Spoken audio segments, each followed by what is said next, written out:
Morning बच्चों। आज हम देखते हैं कि वीडियो जो हम लाए हैं उसमें कुछ टॉप 20 क्वेश्चंस हैं। कुछ बच्चे कह रहे थे सर ओलंपियाड वाले क्वेश्चंस हैं इस वीडियो में, तो हम लोग चर्चा करेंगे कि ओलंपियाड में जो टिपिकल क्वेश्चंस होते हैं, सिंपल क्वेश्चंस होते हैं, कुछ जूनियर के स्तर के जो एनसीईआरटी की बुकें होती हैं 6 से लेकर के 8 तक की, उन सवालों को हम लोग सॉल्व करेंगे। आज देखेंगे कि मतलब उन सवालों को ये जरूरी नहीं कि ओलंपियाड में ही हो, वो किसी की भी कंपटीशन में आ सकते हैं। उन सवालों को हम सॉल्व करेंगे आज। तो काफ़ी आप लोग लगता है कि आप लोग बढ़िया होंगे, सभी लोग अच्छे होंगे। आप लोग ध्यान से एक एक क्वेश्चन को आप लोग देखना, जिससे कि जो एग्ज़ाम है वो बहुत ही आसानी से आप लोग क्रैक कर पाएँ। बहुत ही सिंपल सा है। मैं क्वेश्चन नंबर हम लोग देखेंगे। एक में क्या दिया है, यदि दो वृत्तों के केंद्रों के बीच की दूरी उनकी त्रिज्याओं के योग से कम है तो वे दोनों वृत्त कैसे होंगे। यानी कि अगर दो वृत्त की त्रिज्याएं दी है और इनके केंद्रों के बीच की दूरी दी है और वो कह रहा है कि केंद्रों के बीच की दूरी जो है वो त्रिज्याओं के योग से कम है, तो क्या वो दो वृत्त होंगे, तो वो क्या वो अंतःस्पर्शी होंगे या बाह्यस्पर्शी होंगे या प्रतिच्छेद करेंगे या अनावृत करेंगे। तो जैसे मान लीजिए दो वृत्त हैं, अगर मान लीजिए ये है इस प्रकार से, अगर दो वृत्त एक दूसरे को अगर स्पर्श करते हैं, बाह्य स्पर्श करते हैं, तो जैसे मान लीजिए इसकी R1 त्रिज्या होगी R1 और इसकी मान लीजिए ये R2 होगी और इनकी बीच की दूरी मान लीजिए D है। तो इसका मतलब है क्या होगा, अगर D R1 प्लस R2 के बराबर है, यानी कि त्रिज्याओं की योग के बराबर है, तो वे बाह्यतः स्पर्श करेंगे एक बिंदु पर। ठीक, बहुत बढ़िया। अब यदि त्रिज्याओं से ये अगर बीच की दूरी इन त्रिज्याओं के योग से कम है, यानी कि इन त्रिज्याओं का योग जो है वो बीच की दूरी उसकी कम है, तो इसका मतलब है कि बीच की दूरी अगर कम है तो बीच की दूरी वृत्त इधर आएंगे, आपस में क्या करेंगे, अंदर की ओर आएंगे। तो इसका मतलब है कि या तो अब तो इसका मतलब अगर R1 R2 दोनों का योग ऐसे देखो,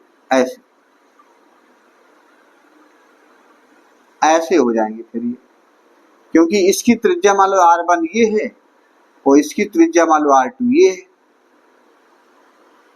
अगर हम इन दोनों का योग करेंगे D की वैल्यू जो है वो क्या है, D की वैल्यू क्या है, R1 प्लस R2 से कम है, यानी कि केंद्रों के बीच की दूरी इन दोनों से कम है। इसका मतलब ये होगा कि ये दोनों वृत्त एक दूसरे को क्या करेंगे, प्रतिच्छेद करेंगे। प्रतिच्छेद का मतलब है यहाँ पर काटेंगे और यहाँ काटेंगे, दो बिंदुओं पर। अगर मान लीजिए कम है, अगर इन त्रिज्याओं अगर ये केंद्रों के बीच की दूरी इस प्रकार से दो वृत्त हैं कि एक वृत्त ये है और एक वृत्त ये है, इसकी त्रिज्या R1 है और इसकी त्रिज्या यहाँ से R2 है। ठीक, अब ये R2 है, अगर इनके केंद्रों के बीच की दूरी के बराबर होते हैं, D की वैल्यू यानी कि यहाँ से यहाँ तक की वैल्यू ये D क्या होगी, R2 में से R1 घटाएंगे तब बराबर हो जाएगी। तो इसका मतलब है R2 माइनस R1, अगर केंद्रों के बीच की दूरी त्रिज्याओं का अंतर अगर केंद्रों के बीच की दूरी के बराबर होता है तो वो अंतःस्पर्श करते हैं। बाह्य स्पर्श करते हैं जब योग के बराबर होता है। अगर प्रतिच्छेद कब करते हैं, जब वो R1 R2 के बीच की दूरी क्या हो, कम, योग का बीच की दूरी जो त्रिज्याओं की योग से कम है। बहुत बढ़िया। इस प्रकार से जो क्वेश्चंस हैं इंपॉर्टेंट क्वेश्चंस हैं, तो इसका मतलब है कि यानी कि ये जो तीसरा ऑप्शन दिया गया है ये ऑप्शन हमारा क्या हो जाएगा, सही हो जाएगा। इंपॉर्टेंट क्वेश्चन थे। अगर वीडियो पसंद आ रहा है, क्वेश्चंस इंपॉर्टेंट हैं, आप लोग ध्यान से देखना है। एक एक क्वेश्चन को हम लोग सॉल्व करेंगे और आगे बढ़ेंगे। चलते सीखते क्वेश्चन नंबर दूसरा। क्वेश्चन नंबर दूसरा में हम देखेंगे कि जो इंपॉर्टेंट सवाल है, कई बार एग्जामों में आ चुका है कि यदि किसी वर्ग की भुजा में 10% की वृद्धि कर दी जाए तो उसके क्षेत्रफल में कितने प्रतिशत की वृद्धि होगी। यानी कि इस प्रकार के जो सवाल हैं, चाहे आयत के क्षेत्रफल में कितने % की वृद्धि हो जाती है, तो इस प्रकार के किसी लंबाई चौड़ाई में अगर हम वृद्धि करते हैं तो उसके क्षेत्रफल में कितने परसेंट की वृद्धि हो जाती है। तो ऐसे जो सवाल हैं, इंपॉर्टेंट सवाल है, तो क्षेत्रफल में जो वृद्धि निकलेगी, यानी कि क्षेत्रफल में जब भी वृद्धि निकालें, अगर मान लीजिए x% लंबाई बढ़ती है, y% चौड़ाई, अगर आयत है तो, और अगर वर्ग है तो इसका मतलब है कि दोनों लंबाई चौड़ाई दोनों बराबर होगी। तो ऐसे सवालों में अगर हम बढ़ती है तो अगर x धन y प्लस एक्स वाई बटे 100, यानी कि इतने परसेंट की ये वृद्धि होगी यदि इसका मान धनात्मक आता है तो, और यदि इतने परसेंट की कमी होगी यदि इसको कैलकुलेशन करने पर ऋणात्मक आता है तो हम कहेंगे इतने परसेंट की क्षेत्रफल में कमी होती है। ठीक है, अब वो ये कह रहा है कि चूंकि ये वर्ग है, क्या है, वर्ग, अगर वर्ग है तो इसका मतलब है कि कोई भी वर्ग होगा तो उसकी चारों भुजाएं, मान लीजिए x ही x होंगी, क्योंकि इस वर्ग की सभी भुजाएं बराबर होती हैं। जब बराबर होती हैं तो इसका मतलब ये होगा कि जो y है वो x के बराबर हो जाएगा, यानी कि अब क्षेत्रफल में जो वृद्धि निकलेगी, हमारी क्षेत्रफल में जो वृद्धि होगी, क्षेत्रफल में जो वृद्धि होगी वो x धन x गुणित x बटे 100 होगी, क्योंकि वर्ग है ना, ये क्या है, ये वर्ग है, तो y के स्थान पर भी हमें x रखना होगा। अब हम x कितना परसेंट हो रहा है, 10%, तो 10 धन 10 गुणित 10 बटे 100, ये 100 से तो कट गया, कितना हो गया, ये 20। इसका मतलब है कि जो क्षेत्रफल में जो वृद्धि होगी वो हमारी 20% की क्या होगी, 20% धन 10, एक और आएगा, सॉरी यहाँ पर जो है ये 20 होगा तो धन 1 होगा, इसकी काटेंगे तो 1 आएगा ना, तो इसका मतलब है 21% की वृद्धि होगी। कितने परसेंट की वृद्धि होगी, 21% की हमारे वर्ग के क्षेत्रफल में वृद्धि हो जाएगी। तो देखें इसमें 10% है, ये 20% है, ये 44% है, 100%, इसका मतलब है ये ऑप्शन हमारा क्या हो जाएगा, ये बी ऑप्शन सही हो जाएगा, 21% उसके क्षेत्रफल में वृद्धि होगी। चलते सीखते हैं क्वेश्चन नंबर 22, जो अभी आपने 2 देखा था, अब देखेंगे 3। बहुत ही सिंपल से क्वेश्चंस हैं, आप एक एक क्वेश्चन सॉल्व करेंगे तो निश्चित ही ये जो ओलंपियाड मैथमेटिक्स के जो बच्चे हैं जो गणित सीखना चाहते हैं, उसमें कुछ गवर्नमेंट की योजनाएं होती हैं, वो ब्लॉक स्तर पर मिलता है। गवर्नमेंट स्कूलों में जो बच्चे पढ़ते हैं, 6, 7, 8 के बच्चे होते हैं, उन जो बच्चे मैथमेटिक्स का टेस्ट होता है उसमें बच्चे को कुछ पुरस्कार राशि भी मिलती है, ब्लॉक स्तर पर भी मिलती है और जिले स्तर पर भी मिलती है। तो आप लोग निश्चित ही सभी अपने अपने बच्चों को तैयारी कराएं जिससे कि वो गणित में अपना भविष्य बना पाए। चलते हैं सीखते हैं क्वेश्चन नंबर 3। क्वेश्चन नंबर अब हम देखेंगे 3 में क्या है कि मोहन की 5 वर्ष पूर्व उस तथा 9 वर्ष बाद उम्र का गुणनफल 15 है, यानी कि 5 वर्ष पूर्व और 9 वर्ष के बाद जो उम्र होगी उसकी, वो उनका जो गुणनफल है वो आपका 15 दिया है। तो वर्तमान आयु पूछ रहा है क्या होगी, क्योंकि हमको पता नहीं वर्तमान आयु क्या है, तो हम मान लीजिए, माना कि जो वर्तमान आयु जो होगी वो x है, ठीक। अब वो कह रहा है 5 वर्ष पूर्व, 5 वर्ष पूर्व, इसमें से 5 घट जाएगा, तो 5 वर्ष जो पूर्व होगी वो उसकी आयु x माइनस 5 होगी, और 9 वर्ष बाद, तो 9 वर्ष जो बाद होगी वो x धन 9 होगी। अब वो ये कह रहा है कि जो आयु है 5 वर्ष पूर्व और 9 वर्ष बाद की, उन दोनों का जो गुणनफल है वो क्या है, वो 15 है, क्या है, 15। तो इसका मतलब है x ऋण 5 और x धन 5, x धन 9, x ऋण 5 x धन 9 बराबर 15। इनका अगर गुणा करते हैं तो x स्क्वायर ये हो जाएगा ऋण 5x धन 9x, 9 पना 45, पहले x का गुणा कर देंगे फिर 9 का, बराबर 15। अब देखो x स्क्वायर धन 5x में से 9x में से 5x घटेंगे तो 4, x माइनस 45 माइनस 15 बराबर 0, क्योंकि 15 इस तरफ ले आएंगे तो ऋण के ये भी हो जाएंगे। तो एक्स स्क्वायर धन 4x माइनस 5 जोड़ देंगे 5 4 5 1 6 7 0। अब इसमें देखेंगे, इसको हमको फैक्टर करेंगे, फैक्टर करके देखेंगे तो दो हमको देखने को मिल रहा है कि दोनों का जो अंतर हो वो 4 आ जाए किसी तरीके से। तो हम 60 के फैक्टर करेंगे तो 60 में 10 चिक्का 60, यानी कि 10 में से 6 जाएंगे 4 बच जाएगा। इसका मतलब ये होगा जो एक्स स्क्वायर धन 10x माइनस 6x ऋण 60 बराबर 0। इसमें हम दो दो के पेयर बनाएंगे, x कॉमन आ जाएगा तो x धन 10, इसमें ऋण का 6 लेंगे तो यहाँ पे x धन 10 बराबर 0। तो यहाँ हो जाएगा x धन 10, तो ये हो जाएगा x ऋण 6 बराबर 0।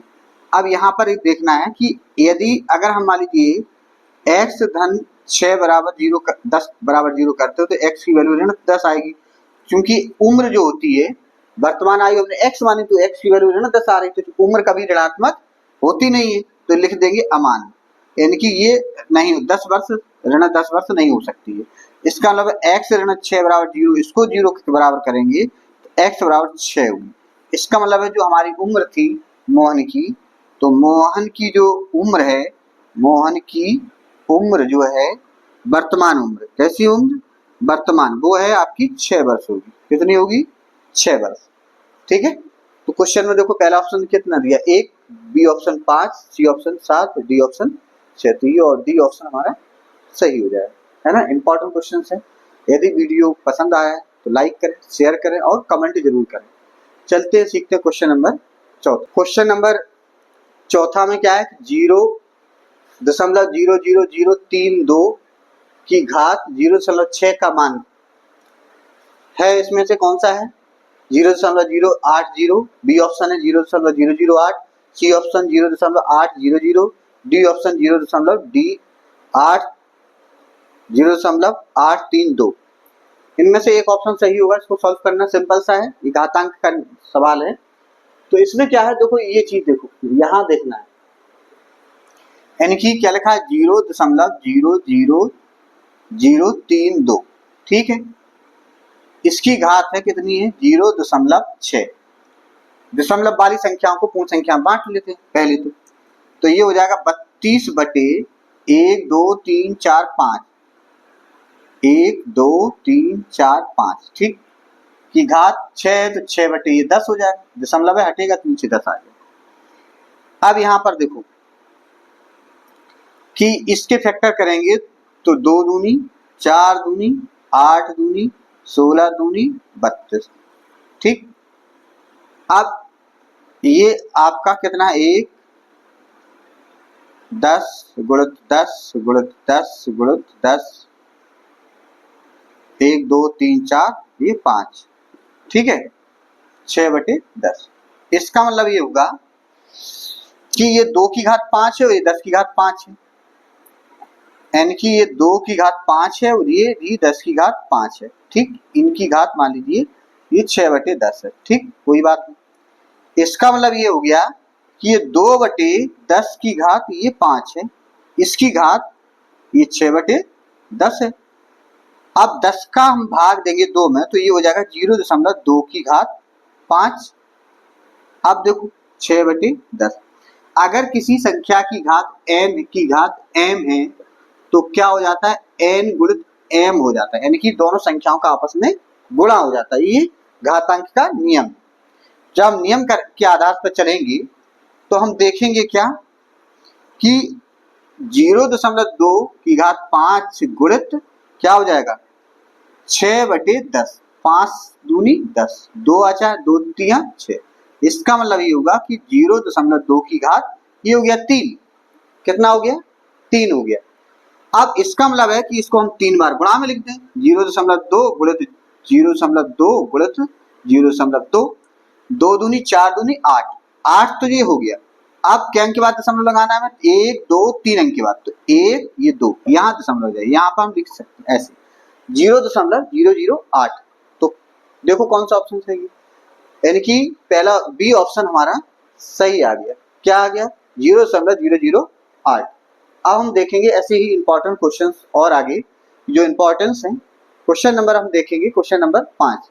चलते सीखते हैं। पांचवा में क्या है, यदि संख्याएं 5, x 9, 1 3 2 7 और 2/8 का योग 1114 है तो हो तब x का महत्तम संभव मान क्या होगा।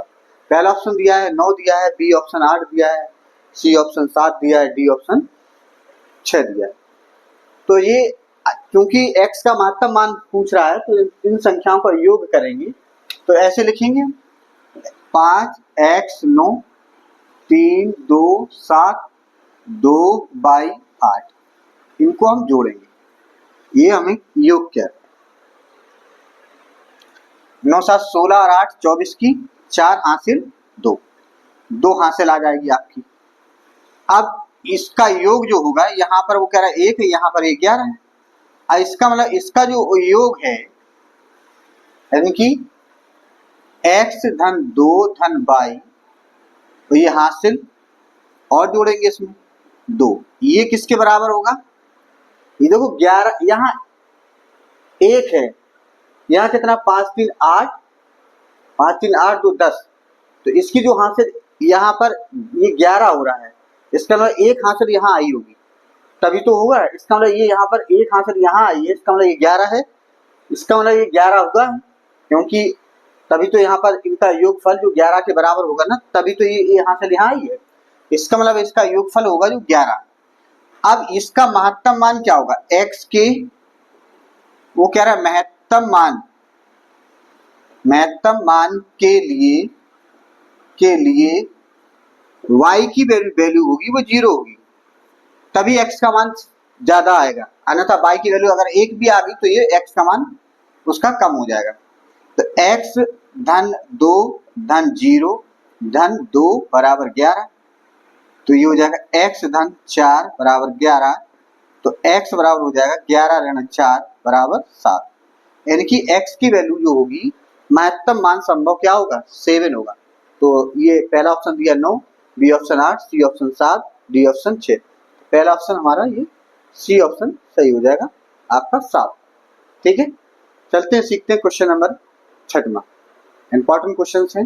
वीडियो अगर पसंद आया तो वीडियो को लाइक करें, शेयर करें, कमेंट जरूर करें, सब्सक्राइब जरूर करें जिससे कि गरीब बच्चों तक इस वीडियो को पहुंच जाए, वो भी इस वीडियो का लाभ ले पाए। चलते हैं सीखते क्वेश्चन नंबर 6वां।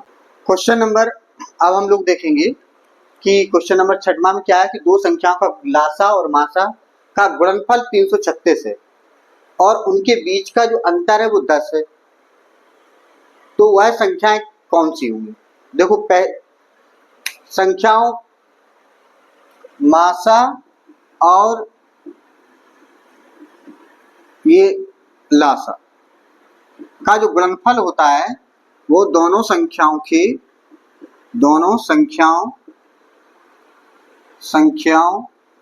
के गुणनफल के बराबर होता है, गुणनफल के बराबर होता है।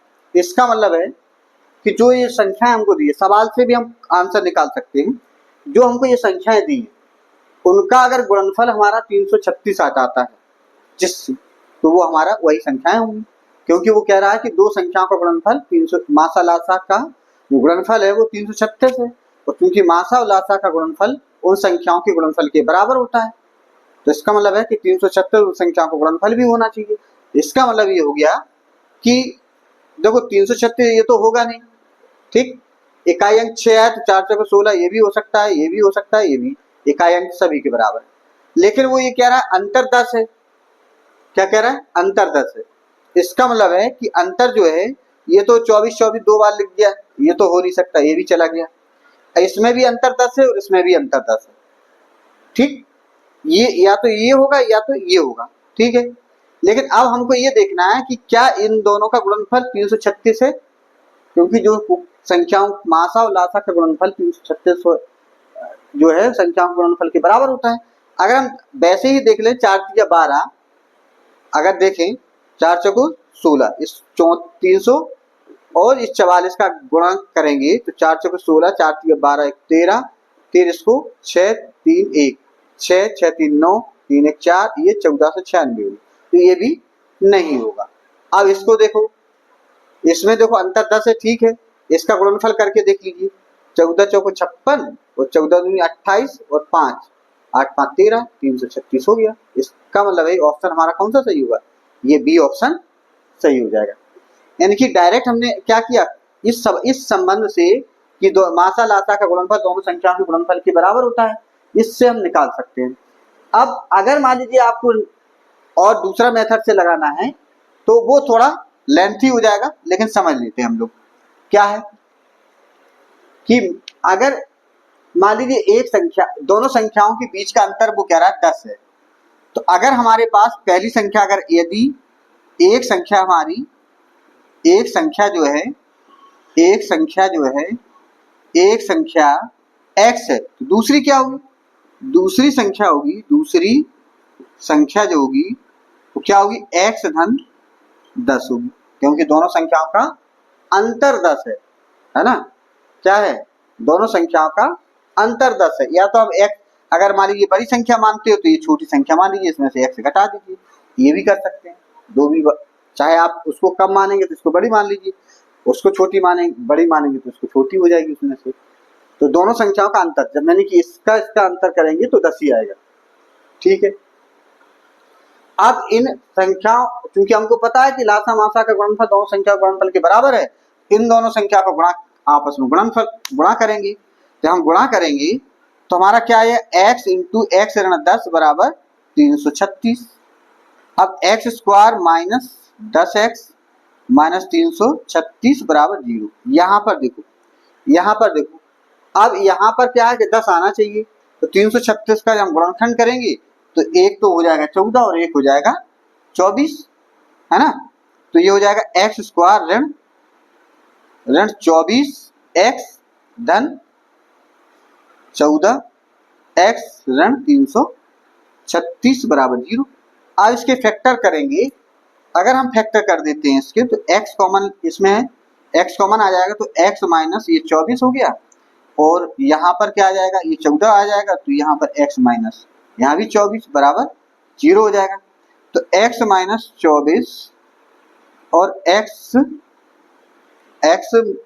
ये माइनस का लाना है, तो ये 24 10 का है ना, 24 ये 10, x माइनस 14 ये धन का हो गया। तो इसका मतलब है कि या तो ये आपका, तो इस प्रकार से हमने देख रहे हैं कि x ऋण 24 हो रहा है, कितना हो रहा है, x बराबर, अगर जीरो, इसको जीरो करेंगे तो x बराबर 24 हो रहा है। इनकी अगर एक संख्या 24 है, अगर एक संख्या मान लीजिए 24 है, तो दूसरी क्या होगी, 24 ऋण 10 होगी, इसका मतलब एक दूसरी 14 हो जाएगी।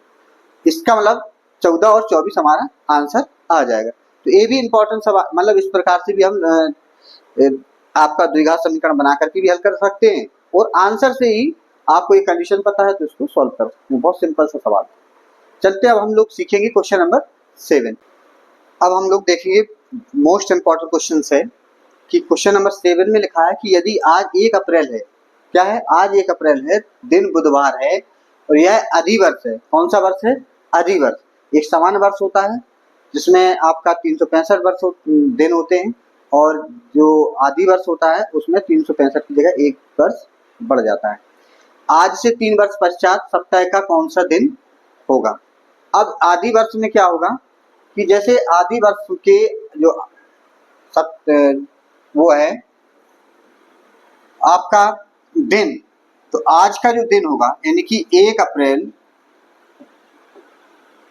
एक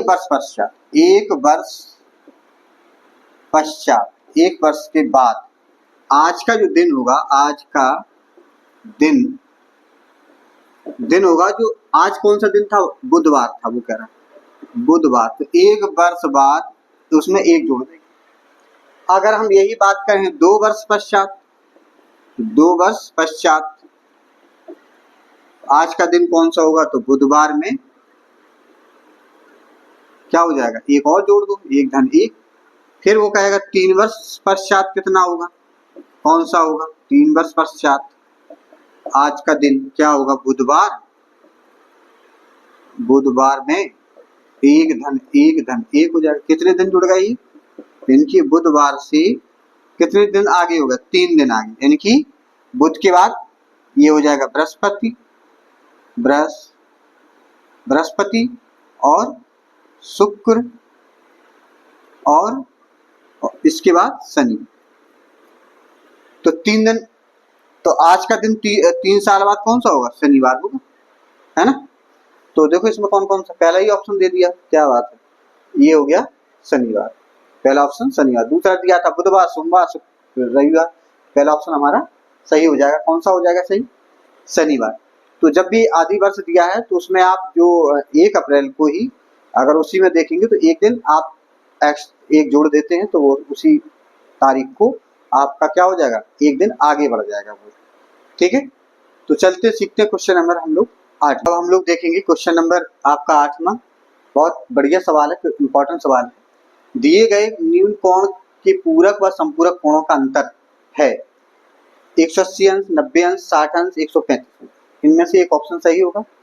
तो जैसे कोई दिए गए, तो माना कि आपके पास x कोई कोण दिया है जो कि न्यून कोण है। कौन सा कोण है ये वो कह रहा है न्यून कोण है। अगर ये न्यून कोण है तो इसका जो पूरक कोण होगा, क्योंकि पूरक कहें या कोटि पूरक कहें, वो 90 माइनस x होगा। यानी कि कोटि पूरक कहें या पूरक कोण, क्योंकि कोटि पूरक या पूरक कोणों का योगफल 90 अंश होता है। अगर वो x है तो ये 90 में से x कम होगा। अब वो कह रहा है संपूरक, तो संपूरक का मतलब है कि ऐसे दो कोण जिनका योगफल 180 अंश होता है। इसका मतलब है कि इसका जो संपूरक होगा, संपूरक वो 180 में से x घटाना पड़ेगा, ये वाला होगा। अब वो ये कह रहा है कि पूरक और संपूरक कोणों का अंतर बताना है कितना, तो संपूरक और पूरक कोणों का अंतर बताना है। तो 180 minus x minus 90 minus x, तो 180 माइनस एक्स माइनस 90, ये प्लस एक्स हो जाएगा, ये इससे कट जाएगा, ये माइनस अंदर मल्टीप्लाई होगा इसमें, तो ये प्लस हो जाएगा। अब बचा यहाँ 180 माइनस 90 बराबर कितना होगा? 90 डिग्री। ये 90 डिग्री आपका, क्योंकि एंगल जो कोण होता है उसकी माप डिग्री में होती है, तो ऑप्शन नंबर कौन सा हो जाएगा? ये सही हो जाएगा, है ना। बी ऑप्शन सही होगा। चलते हैं अब सीखते हैं क्वेश्चन नंबर 9। अब हम लोग देखेंगे क्वेश्चन नंबर 9 में क्या है कि 10 की घात 3x इक्वल टू 125 हो तो 10 की घात माइनस 2x का मान ज्ञात कीजिए। ये वैल्यू हमको निकालना है। चलिए तो इसको देखते हैं। 10 की घात 3x बराबर 125 दिया गया है, ठीक है। तो ये 10 की घात x की घात 3 हो सकता है, ये 55 5 को 55 5 125 यानी कि 5 की घात ये 3 हो जाएगा। इसका मतलब ये होगा कि अगर ये घातें समान है तो ये आधार भी समान होगी। तो 10 की घात x बराबर 5, ये घातांक का नियम होता है कि यदि घातें समान है तो उनके आधार भी समान होंगे, अगर आधार समान है तो उनकी घातें समान होंगी। अब ये हो गया। अब इसमें हमें क्या करना है? माइनस 2, 10 की घात x दिया है बराबर 5, हमें माइनस 2x करना है। तो इसका मतलब है x की घात x में 10 की घात x में माइनस 2 से इसकी घात चला दें तो इसमें x की घात माइनस 2 यहाँ भी चला दें 5 की, तो ये इसका मल्टीप्लाई हो जाएगा, तो ये माइनस 2x हो जाएगा, ये घात माइनस 2 हो जाएगा। इसका मतलब 1 बटे ये 5 की घात 2 हो जाएगा, नीचे हो जाएगा 25, यानी कि 1 बटे 25 इसका आंसर आ जाएगा। तो देखो कौन सा ऑप्शन, पहला दिया 1 बटे 25, दूसरा दिया माइनस 1 बटे 25, ये 25 1 बटे 5, पहला ऑप्शन हमारा ये सही हो जाएगा, है ना। चलते अब सीखते हैं क्वेश्चन नंबर 10वां। अब हम लोग देखेंगे 10वां में क्या है कि पाई क्या है, यानी कि जो पाई है जिसको हम जब हम त्रिकोणमिति में पढ़ते हैं तो इसकी वैल्यू हम पाई की 180 अंश मानते हैं, और जब क्षेत्रमिति पढ़ते हैं तो पाई की वैल्यू 22/7 रखते हैं। तो इसमें पाई क्या है? तो पाई एक पूर्णांक है कि अभाज्य संख्या है कि परिमेय संख्या है कि अपरिमेय संख्या है कि परिमेय संख्या है। देखो पाई की वैल्यू 22/7 है। अब यहाँ पर ध्यान रख देना है, तो जो पाई है, ये जो पाई होता है वो अपरिमेय होता है। क्या होता है? अपरिमेय होता है, अपरिमेय। लेकिन इसका जो वैल्यू होती है 22/7, अब चूंकि ये p/q के रूप में लिख सकते हैं तो इसलिए इसको हम बोलेंगे परिमेय, यानी कि 22/7 तो परिमेय संख्या है, लेकिन जो पाई है वो अपरिमेय संख्या है ना। अकॉर्डिंग टू आपने देखा होगा कि जो आर्यभट्ट ने दिया है पाई की वैल्यू, तो उसमें 22/7 है, मैंने अगर आप देखेंगे तो 3 दशमलव कुछ आएगा, 3 7 21 और फिर 3 ऐसे आएगा। तो इसमें अगर हम देखेंगे तो पाई की वैल्यू जो पाई है वो अपरिमेय संख्या है, लेकिन 22/7 परिमेय है। तो हमें चूंकि पूछ रहा है पाई क्या है, तो पाई क्या है, अपरिमेय संख्या है। आप ये गलती मत कर देना, ये क्या है, अपरिमेय संख्या होती है। तो ये क्वेश्चंस अभी हमने टॉप 10 क्वेश्चंस को अभी सॉल्व किया है, बहुत ही इंपॉर्टेंट क्वेश्चंस हैं, इनको आप बच्चों को सॉल्व कराइए, देखिए बच्चे देखेंगे सभी लोग, और आगे चल करके देखेंगे कि कैसे और भी जो 10 क्वेश्चंस होंगे टॉप, वो ओलंपियाड के लिए या अन्य परीक्षाओं के लिए, उनको हम शीघ्र लेकर के आते हैं। तब तक के लिए नमस्कार।